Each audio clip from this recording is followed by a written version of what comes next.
For the last 2 weeks, I have been talking up all the positive aspects of email. I call email the honey that brings in the money, and I call email the eighth wonder of the marketing world. I've used email in all my different companies, all my different businesses, my sports teams, fundraising, any and every area of my life to make it rain like nothing else. My two favorite marketing weapons are physical mail, print mail, which is now almost unaffordable, and of course the honey that brings in the money, email. But in this video, I want to do the exact opposite. I want to make the case against. I want to make the case against email in certain situations where it simply does not work. It wouldn't be my marketing or sales or advertising weapon of choice.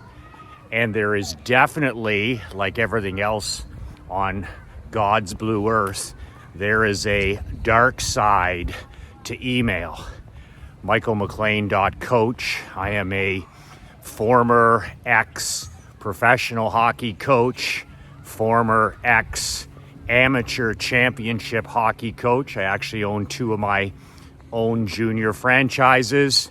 I turned my life in pro and amateur sports into a life of entrepreneurship. Like my grandfather, like my father, I am an ex-pro coach turned 8-figure entrepreneur. You can subscribe to this channel at michaelmclean.coach. I shoot one of these broken iPhone videos every single day. I don't take any days off. I will send you a uncut, uncensored, unfiltered video like this every morning to your righteous email box if you like. There's no charge, there's nothing to buy. Just go to michaelmclean.coach, put in your name and email, and I'll see you every single morning at 6 a.m. So I have a story from my hockey days that best explains what email can do for you as an entrepreneur and exactly what it can't do. It explains the dark side of email in your business. It is the absolute case against Jerry Spence preponderance of proof case against using email in these certain circumstances in your business. If you don't heed this warning, you're going to lose. You're going to lose in marketing, sales, advertising, recruiting, you name it. So there's a place for email and there's a place not for email. When I owned my championship Perth Blue Wings junior hockey club, the first 5 years that I owned the team, actually the first 4 years, we won the regular season divisional championship. Wasn't even close. One season we only lost 4 games, another season 5 games, and another season 7 games. We set 85-year records for regular season, but we were unable to defeat the 5-time consecutive championship Castleman Vikings. We would get to a game 6 or a game 7 in the league finals or the league semifinals, and we just weren't able to get over the top and defeat that juggernaut 5-time champion. It was a mental thing, it was a physical thing, it was a skill level thing, it was an everything. So after losing 4 straight years to this eventual championship team, we were halfway through our 5th season. And interestingly enough, my business partner, Marc Andre, this was Marc Andre's final year playing for me as a 20-year-old. My athletes were aged 16 to 20. So when you're 20, you're in your final year, you're aging out. And I just thought that this was going to be one of the best chances we ever had with the group we had at Christmas time. I said, man, oh man, to my dad, I said, good morning. We've got to take a real shot at this. 4 years in a row, we've come up short. We have players like Marc-Andre in their graduating season. If we're not going to do this, now, we're never going to make this happen. We were in first place at the time in our conference, and of course, Castleman was in first place in their conference. It's almost like an Alabama Georgia, or an Alabama Clemson, or a New York Yankees and LA Dodgers situation. Same two.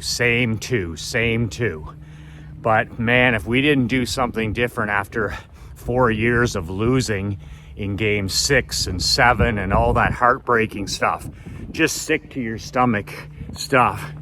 So I was thinking of sitting one night at home by the fire, and I was thinking to myself, how can we give ourselves a stacked deck? How can we give ourselves an extra player on the ice? How can we load the deck so that we have a chance, a better chance to finally defeat the powerhouse Castleman Vikings? So I thought about this for several days, almost several weeks. And then finally, it came to me one day when I was driving into town. I said, there were rumors that the number 2 team, we were in first in our conference, and the Arnprior Packers, which was another powerhouse team, they were in second place. And I thought to myself, if we're ever going to beat the Castleman Vikings, then I'm going to have to increase my level of brass balls thinking. I'm going to have to, there's no way that we're going to beat them with common thought or with just doing things ordinary or average. We're going to have to do something special. Myself as owner and head coach, I'm going to have to swing for the fences. I'm going to have to play offense like I never did before. And if I'm not willing to risk it all and go all in all the way, to literally, as my friend Russ Lowry says, burn the ships and take the island, then we're not going to have a chance to win. We're going to finish second again. So with this burn the ships mentality, all in all the way, I literally picked up the phone and I texted the owner of the Arnprior team. It was in second place, very strong team. We had defeated them 3 or 4 times, big rivals. They despised us, we despised them. The owner, his first name was Marco. He hated the ground that I walked on. It was as good as it gets in terms of competition. Like literally the Hatfields and the McCoys. This was the wild, wild west. As good as it could get being a player or a coach or an owner. The stands are full, the hatred is there, the competition is there, the respect is there, the integrity for the game is there. Literally the Wild West. So I picked up the phone, which was a pretty ballsy move, and I texted the owner, Marco, who, we never spoke. The last time we had spoke, we came nose to nose in the parking lot outside the Perth Arena, and literally we had to be separated after the last time we had played by my general manager and some of the parents, because Marco, an Italian guy, very successful flooring company guy, terrific team owner, terrific father, just a guy that you couldn't help but like, but in competition you hate. And literally he was so upset at the last time we played, we had beat them in overtime, that he waited for me outside the arena, our arena, and I came out an hour after the game and I got my suit and tie on. I'm walking to the car and here he is waiting for me. That's the level of passion this guy had. Now I know you can think, well, that's unprofessional, whatever, but in all my years of coaching, that's the first time a fellow owner, fellow owner was waiting for me. He was so upset at the loss. He thought that we had disrespected them, which of course we had not. But man, oh man, you have to admire that passion, that relentlessness. He just loved his kids. He loved his players. He loved his team. So I said, this is going to be a Hail Mary pass. But what the hell? I'm going to sell Marco. I know that he's planning on selling his franchise after this season. And I think after we defeated them that third time, I think that there's a chance he knew that they weren't good enough, first of all, to beat us. And even if they were good enough to beat us, they're going to have a hell of a time beating Castleman. So I texted him and I said, Marco, would you be interested in discussing a massive blockbuster player trade? The trade deadline was coming up within a month. This was pretty common practice, but not for top teams. It was you are either a seller if you're a last place team or you're a buyer. It's the same in football, same in baseball, basketball.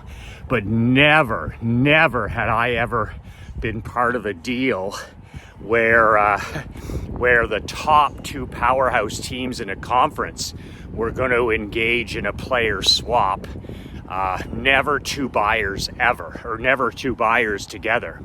But I said, what the hell? We're going to lose. We're going to lose if we don't go balls to the wall. So I text Marco, and, you know, to my surprise, he's like, I'd be open to discussing that. This is my last year. I don't think we're good enough. I have some graduating 20-year-old players, very loyal owner. He goes, I want to give you the best. I want to give these young men the best chance to win. And that's what I was selling to Marco in that text, is I was selling the fact that, do you really think you have a chance? Like, you might get to the semifinals, you even might get to the finals.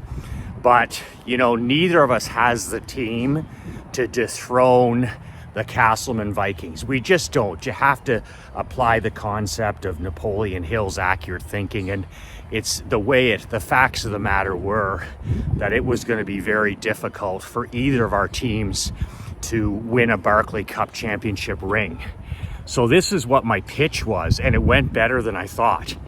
And I know he's an Italian loyal guy, and his son was part of the team, and I'm like, as an assistant coach, and I'm like, Marco, I said, how about we pool our resources together and we beat that son of a bitch owner of Castleman, or we give him a real run for his money like they do, like they're always loading up at the trade deadline. I said, how about you and I work together and give these players an opportunity to finally win a championship? So he was open to it, and I named the players. I named 5 players. I said, here's the 5 players I would be interested in acquiring. And you have to understand, these weren't his 5 top scorers, although they were part of it. I went with the 5 20-year-olds, 19-year-old veterans. First of all, his 2 assistant captains, his top defenseman, all-star defenseman.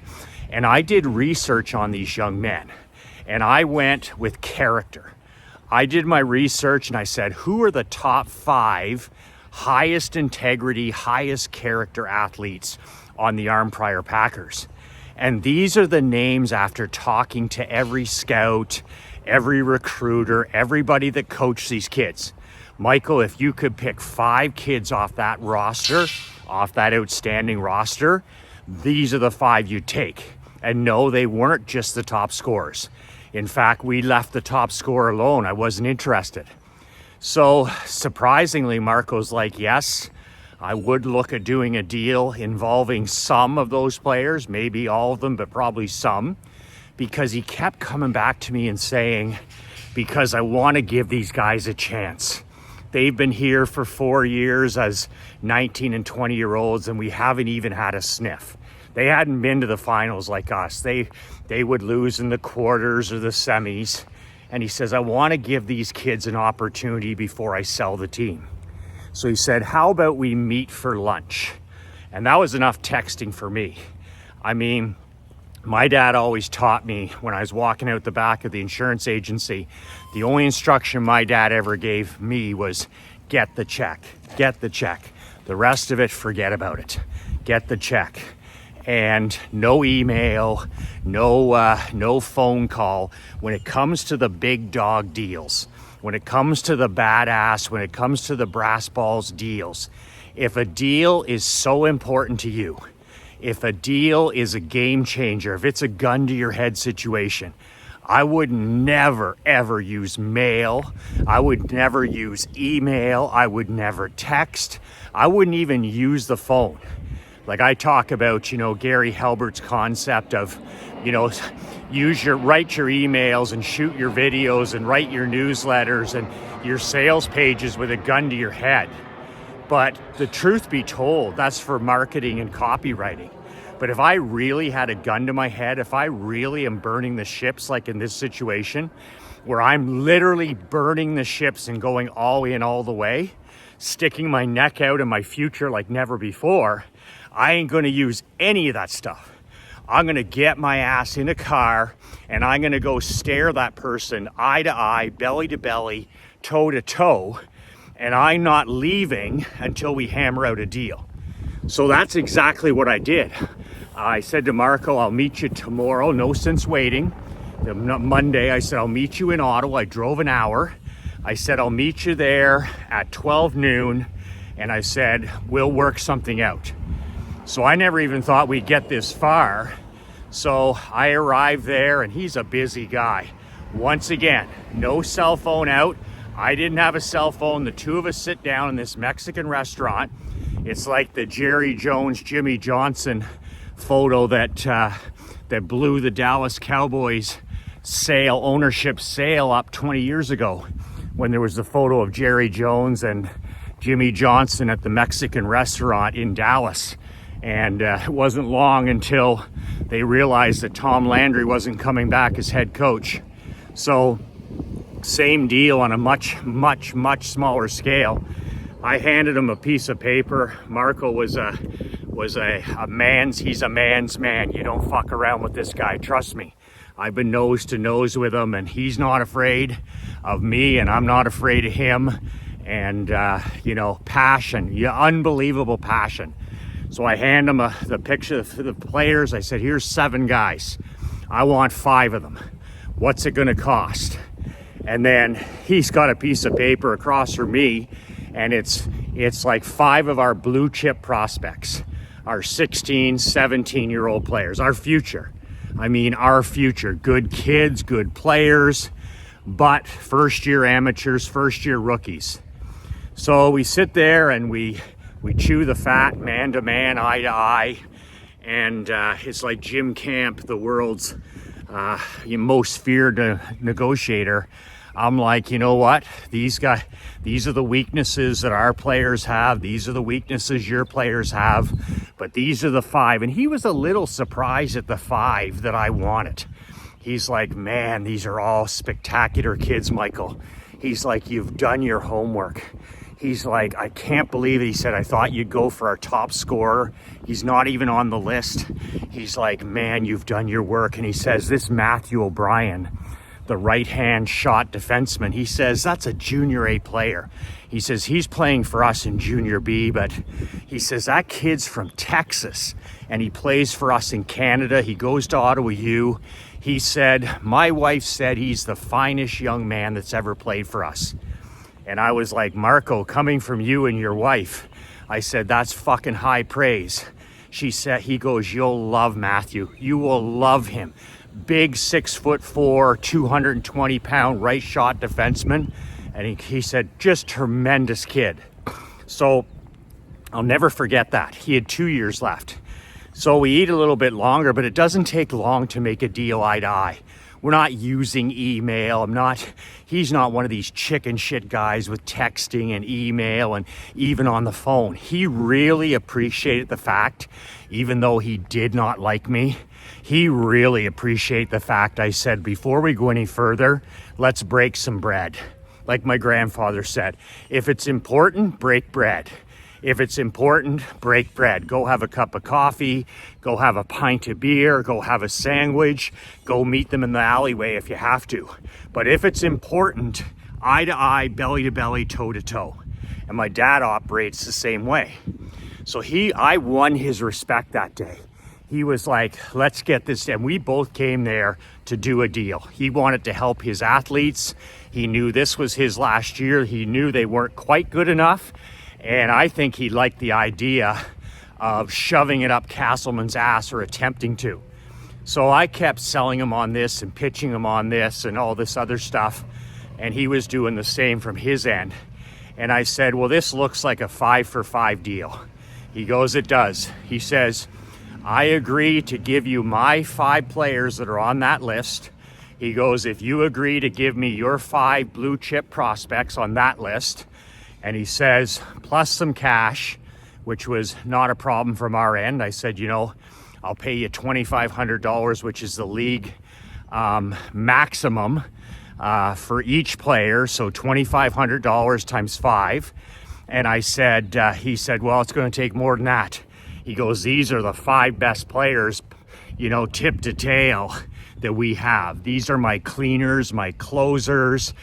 These are my champions. These are my leaders, my captains. I said, okay, we'll put $2,500 on the books, on the league books. And I said, I'll pay you $2,500 cash per player off the books. I said, you can just take that money and you can throw a season-ending banquet. I don't care what you do. Well, he loved that. He loved the fact that we were going to do a deal on the books and a deal off the books. And so I gave him what he wanted. He gave us what we wanted. And I'll never forget leaving there. They bring the check. And it was amazing. You just, old school, right? And the guy wasn't old. He's like 50 years old. But old school Italian. He told me his grandfather was a made man. He told me his grandfather was a made man. He wasn't a fake tough guy. He wasn't one of these guys who was like, yeah, my dad and I, bullshit. He was none of that. This guy had the inability to lie. He was like, my grandfather was a made man. He goes, my kids will take over this flooring company. I'm going to sell the team because I got to spend more time with my queen, that kind of stuff. So the check comes, and of course he grabs it, and the kid, our waiter's standing there. And I'll never forget this as long as I live, because I love the old school guys and the old school principles. The guy goes to hand him the Interac machine, right? The Visa or the American Express. And Marco goes, I don't need that, brother. And the kid's like, oh, whatever. And so much. And he pulls out a roll. And I ain't kidding. My dad used to carry $1,000 bills back in the day. Yeah, $1,000 bills my dad carried 4 $1,000 bills when he was in the insurance business, until you couldn't accept them anymore. Then it became $100 bills. But here's this roll that Marco has, all cash, all hundreds, and just boom, boom, boom, boom, leaves $100 tip, and that's it. And the waiter's standing there. He's about 21 years old. And he's like, what the hell are these guys up to? And man, I love that. I don't need that machine, kid. And he just slaps down $300 and with $100 tip, and we're gone out of there. No credit card for Marco, the flooring king. So I'll never forget driving back. And I'm like, I can't believe it. I just can't believe that we made this happen. I can't believe how close I was to not even asking. And I teach my 11-year-old daughter, Emery, every day. I'm like, she's like, sometimes the odd time she'll ask a question. I'm like, listen, if you don't ask, sweetie, the answer is what? And she's like, no. So we always ask. Life is about what you ask for. It's not necessarily about skill or who deserves this or who does this or whatever. It's just like, listen, if you don't ask, the answer is always no. And she consequently is always asking for this, asking for that, asking for this, to stay up a little bit later, ask. And even when I say no, which is a lot, I'm like, good work asking. If you don't ask, the answer is always no. So I'm driving back in the truck and I'm like, this is going to be the blockbuster deal of the century in our league. And there's nothing even close to this between two contenders. So I said, Marco, when do you want to announce this? He said, it's Monday. He said, let's announce it tonight to the league. But he said, give me an opportunity. And this is the level of guy this is. He says, allow me time to call these young men myself. He goes, I want to talk to each person individually. All 5 of these men have played for me for 2 to 4 years. I want to make the phone call. I want to explain to them what's happening. So just like me, he's not, his general manager isn't calling, his head coach, they don't even know about the deal. And he said, you and I'll work back together. And when you've talked to your 5 guys, I had it easy. My guys are blue chippers. They're going to rebound, right? They're like, wow, okay, we love playing for Perth, but, we're going to another great team, whatever. But he said, we'll work and then we'll send it into the league. And so that's what happened. But I remember calling my general manager, Bill White, the great Bill White, my championship, 32 years in the business. And I said, Bill, I just made a deal for boom, boom, boom, these 5 players, and they've cost us these 5 players. He said, Michael, he says, that is the biggest deal in Junior B history. There's no question about it. He says, I've been in this league for 32 years. He says, I've never seen anything like that. He said, he goes, I wondered what you were up to. And I'll always let Bill do my deals, right? Chain of command with my signature at the end. But this was Jerry Jones to Jerry Jones, so to speak. This wasn't going to be something that was at the mid-level. This wasn't something that was going to be done by an employee. So we make the deal. Marco talks to his 5 young men. I talk to my 5 young men. My side of it's a lot easier than his. And he tells me, he goes, well, coach, he says, if you wanted to shock everybody, you've done it. He said, my guys are all ready to go. He said, I talked to them about your program. They're familiar with how badly you guys want to win. They know they're going to be treated with respect. He says they know they're going to another great program. And that's it. And he says, here's the 5 phone numbers for the kids. And I'll never forget that. He literally, we both signed the trade agreement. And if I'm not mistaken, and this is only a handful of years ago, I believe he faxed that into the league. And my signature on the 10-player trade. And so, boom, the phone rings, right? Most trades, the commissioner never calls, right? The commissioner calls both of us as owners. And he's like, man, is this for real? Is this for real? These 5 for these 5? And he said, Arm Prior, you're a contender, but this is gonna make you a stronger team in the future, but a much weaker team right now. And Marco's like, this is what I want to do. I want to leave this for whoever I sell the team to. I'm loading the cupboards for years to come.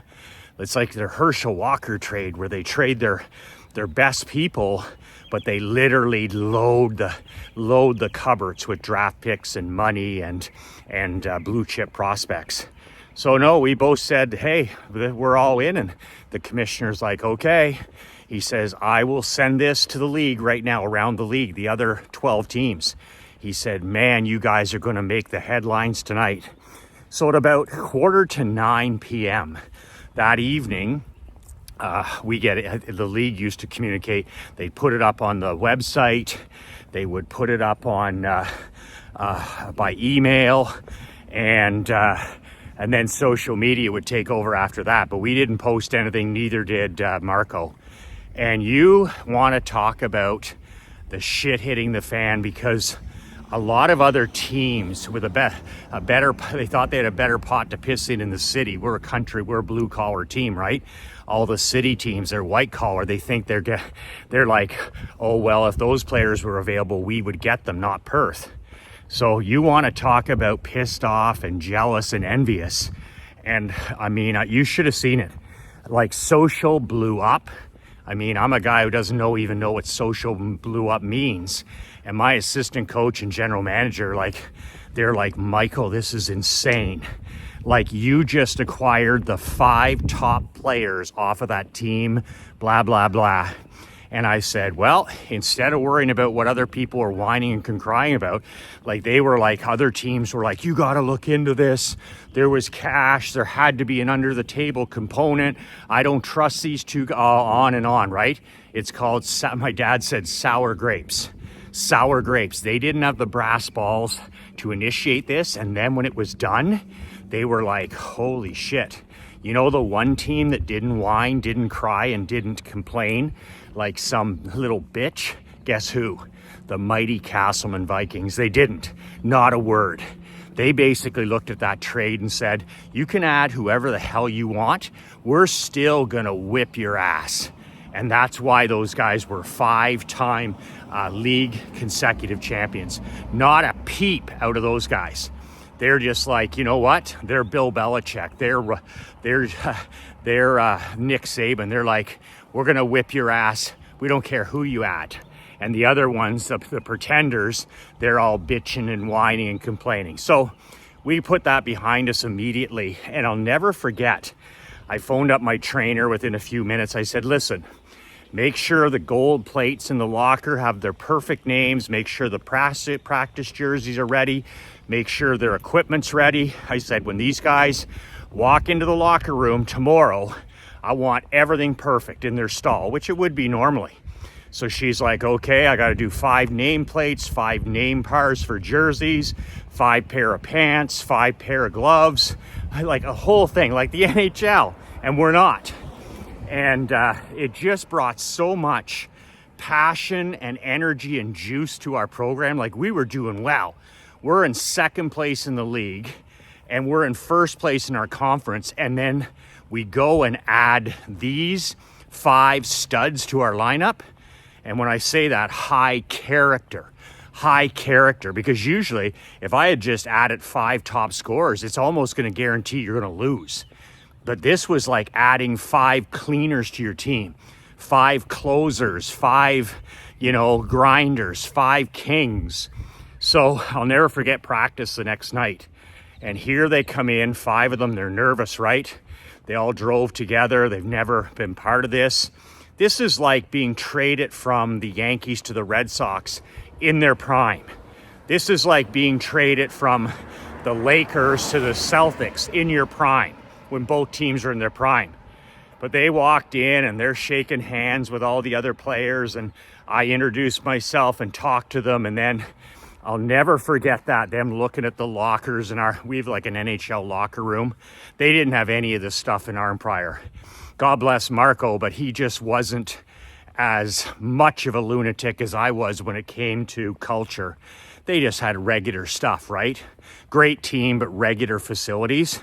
When they walked into our video room and our locker room and our weight room and oh my God, they were just like, they've died and gone to heaven. I said, men, hold that thought. Practice is about to begin in 15 minutes and we'll see how much heaven there is here. So 2 hours later, championship effort, championship practice, championship work, championship. They had never, ever in their life been through, in 15 years of playing the game, those guys told their teammates they had never been through a more mentally and physically demanding practice than what they got here. And then from that moment on, those guys were Perth Blue Wings. There was never another mention of their old team. They were all in all the way, and they all came as advertised. High integrity, high grit, high character, high commitment, championship everything. And it's amazing because we actually lost that year to Castleman in Game 7, believe it or not, in Marc-Andre's final year. Easily the most difficult loss of my coaching career. You'd have to ask Marc-Andre, but I can't think as a graduating player how it could get any worse than losing in Game 7. And thanks to our players, we had a 3-1 series lead. We literally had a 3-1 series lead, and one of our best players, he hit the crossbar to win the series in Game 6. The series was then 3-2. He hit the crossbar in Perth to knock Castleman out, and the puck didn't go in. And that's sports and that's life. And 2 days later, we lost Game 7 after hitting the crossbar in Game 6 after being up 3-1. But literally, we couldn't knock that Tom Brady team out. We couldn't knock the Chicago Bulls out. But I'm going to tell you one thing, and I mean, there were a lot of tears on the floor in that room. I said, you know, guys, I said, you'll remember this group, this team forever. And if this is your last game, if this is your final game in junior hockey, what a way to go out. If you're not going to lift the cup, if you're not going to put on a ring on your finger, you at least understand that there's nothing left to give. That's how strong that Castleman program is, how strong that culture was. That's how cruel the hockey gods are, the football gods, the baseball gods. The crossbar in Game 6 on home ice in front of a sold-out stadium, and the puck doesn't go in. But I'll tell you right now, I sat there a few days later and I said to my dad, I said, you know, it's just brutal to lose in Game 7 to Castleman. But I said, if I hadn't made this deal, I said, Dad, and he went to every game, I said, would we have even won a game in this series? He goes, son, I'm going to tell you the truth. He said, I've watched those kids that you brought in, not just them, but a bunch of other kids. He said, if you were the team you were at Christmas pre-trade, he said, that's a 4-game sweep for Castleman.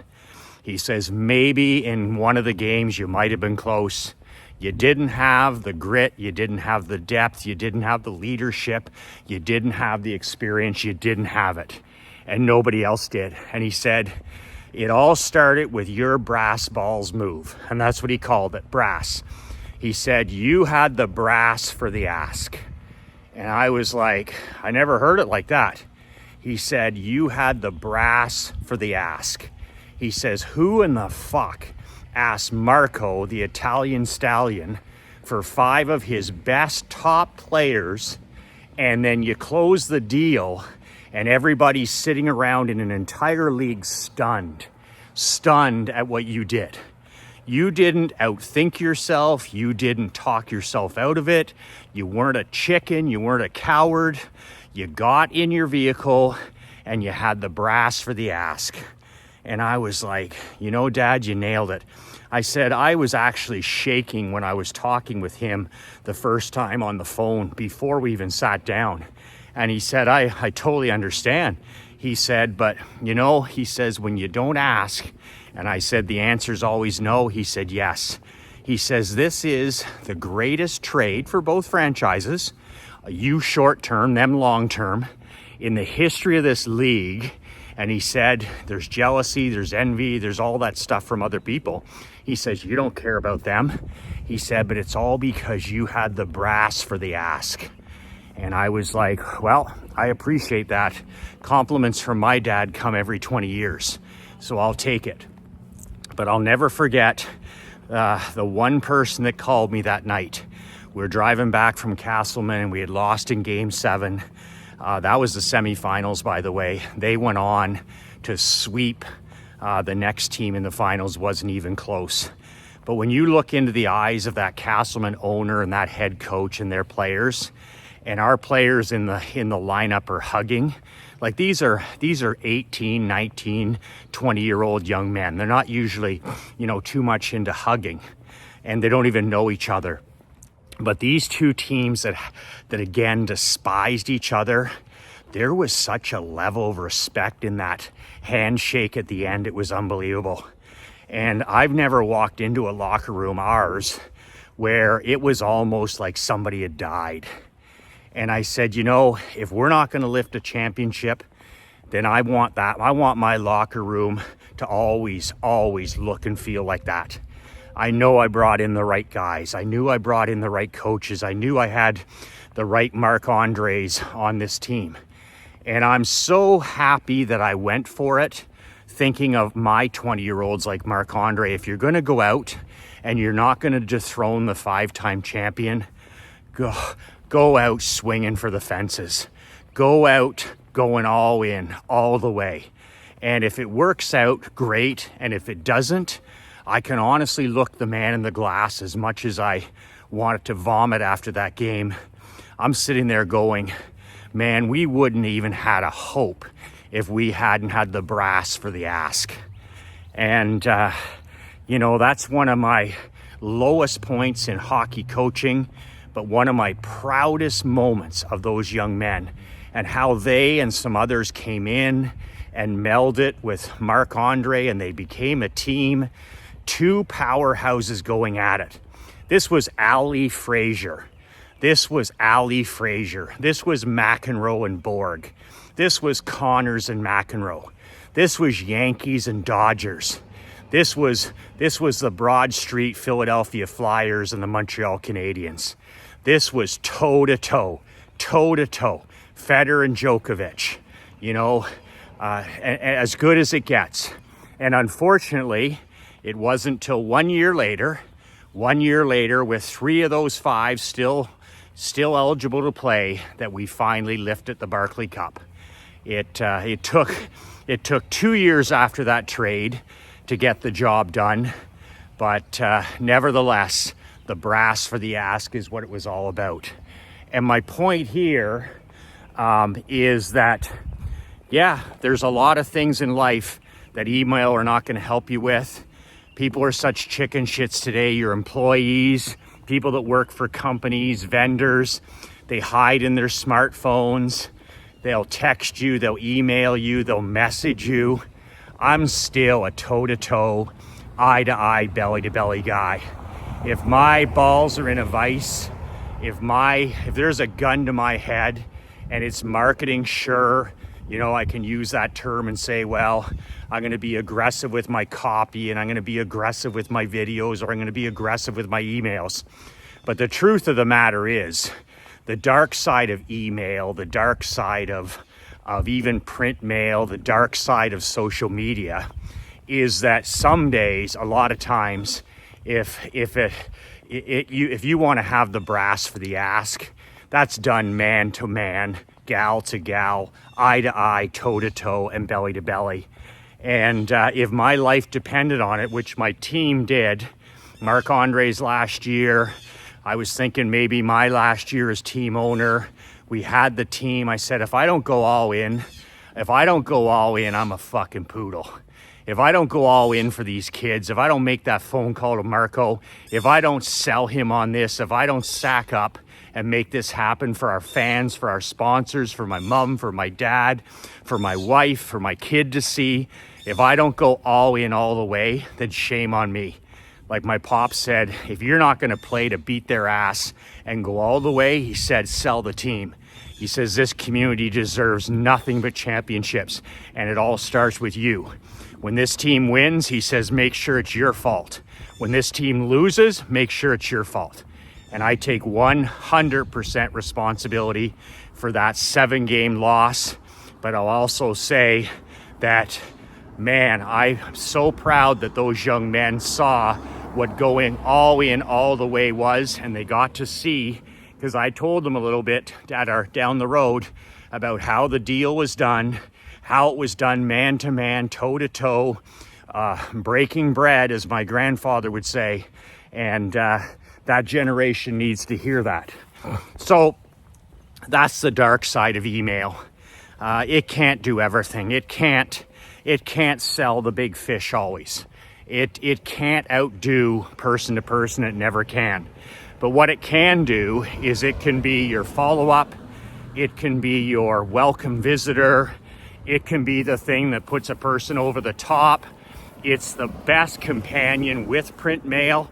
When I used to sell my flyers, people would say, they'd reply to an email and we'd sell a $10,000 account, and they'd say, I've got your flyer for the last 7 years. I never called, but he said, I got your email today and it reminded me of the flyer, and I called, and now I'm finally a client. So that's the dark side of email, and that's the case against email. I'll never say that you send a boy to do a man's job. I'll never say that to be true. Email is the most affordable. Email is the honey that brings in the money. Email is the eighth wonder of the world. Email is where all the money is. But sometimes you got to put your boots on, you got to put your coat on, and you got to go see people in person. Today is the second last day that you can download a copy of my new book, The Caveman Millions Playbook. Today is the Monday. I'm taking it. I'm not offering it. I'm done talking about it tomorrow on Tuesday. So you have less than 2 days to download the book. The link is below, cavemanmillions.com. I don't care whether you buy the book or don't buy the book, but I wanted to cover the bases that, yes, there is a dark side to email. Yes, there are things that email can't do. Yes, there is a case against email. And no, I've never said that it can do everything. Sometimes you got to talk to people. Sometimes you got to break bread, as my grandfather used to say. cavemanmillions.com. It's my top 100 email templates. Everything from selling to leads to fundraising to nurturing to storytelling to Christmas to Easter, you name it. My top 100 money drenching emails. No, it's not going to make you the next J.K. Rowling or Stephen King, but it's certainly going to help put a lot more leads and money and clients in your business, especially over the long term. So that's all I got for today. You got to have the brass for the ass, whether it's in person, whether it's in a video, whether it's in an email, whether it's in a telegram. No matter what it's in, you got to have, like my dad said, the brass for the ask. And if you have that, you'll be surprised what the business gods bring you. You'll be surprised about the karma you attract. You'll be surprised about the good fortune that comes your way. You'll be surprised when Lady Luck makes her way towards you when you have the brass for the ask. cavemanmillions.com. That's it for today. 2 words that changed my life. 2 words that can change yours. Be relentless.